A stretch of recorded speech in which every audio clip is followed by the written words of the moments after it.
There's a growing competition between the U.S., Russia, and China, and it's taking place in a part of the world that may surprise you, the Arctic. That desolate expanse of sea and ice, almost 1.5 times the size of the United States. You might call it a new Cold War. Scott Thuman reports how the U.S. could be falling behind in this race for the North. On a summer day at a remote base in Alaska, we board a Coast Guard H-60 helicopter and head out to see a patch of ocean the U.S. military calls a primary new battlefield in the rush to establish a stronghold in the Arctic. Cutter Healy from the 6021. 6021, Cutter Healy, go ahead. And board this 420-foot Coast Guard ship underway on its next long voyage. So we left Coast Guard Station Kodiak. Now we're over the Gulf of Alaska, and just behind me here, that is the Healy. It is the most technologically advanced and newest icebreaker.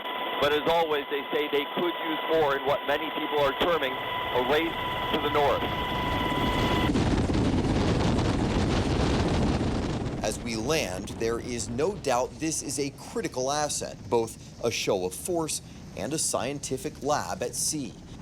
When we met her, the Healy was heading north to sail through the Arctic Ocean along what's fast becoming a vital, efficient sea route between Europe and Asia, this region the backdrop for a heated competition.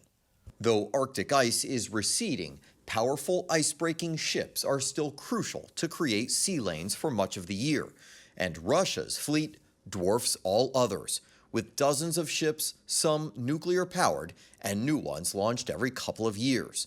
Aside from the Healy, America has only one more in that class, the Polar Star, more than 40 years old, a decade past its intended life. Today, the Arctic is a growing a business, both internationally and certainly from the United States standpoint ourselves.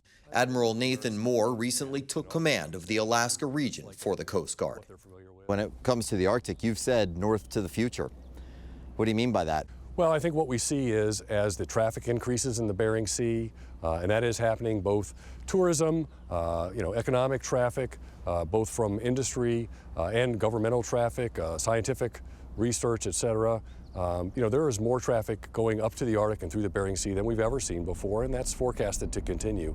Because there are so many prizes in the Arctic.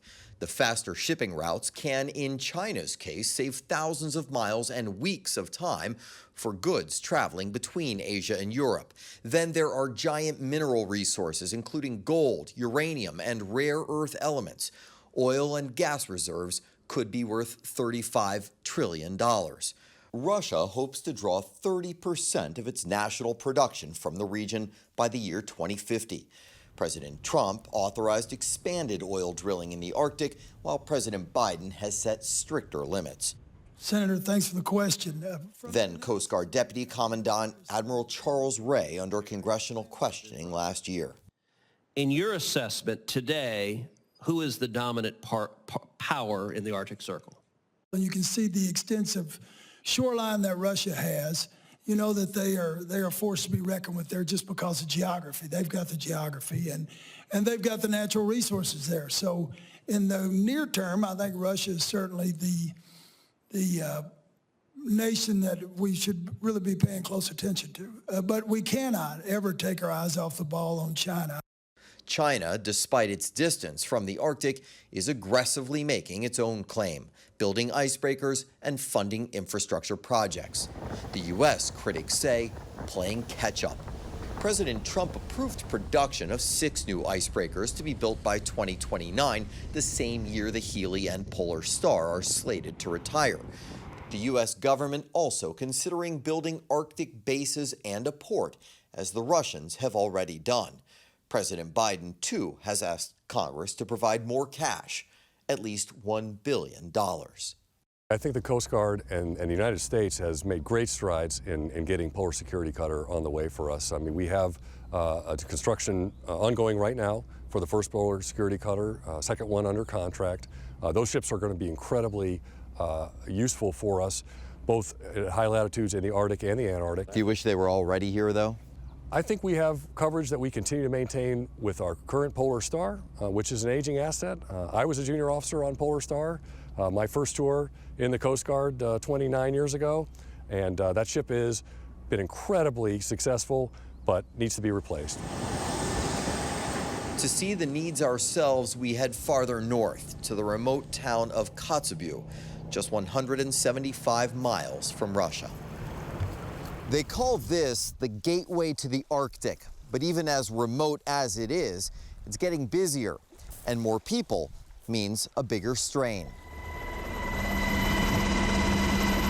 Especially on Coast Guard crews detailed to provide life-saving Arctic patrols. Lieutenant Robert McDonnell is one of our pilots today.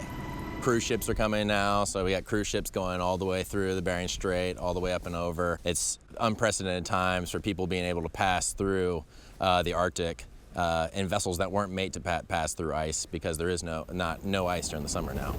021 Cutter Healy, you are cleared to take off. Starboard. Back on the deck of the icebreaker Healy, the crew trains for more missions in the Arctic, anxious for more ships like it to join the fleet, and fully aware that in the race for the North, the U.S. is being left behind. Left aft is off.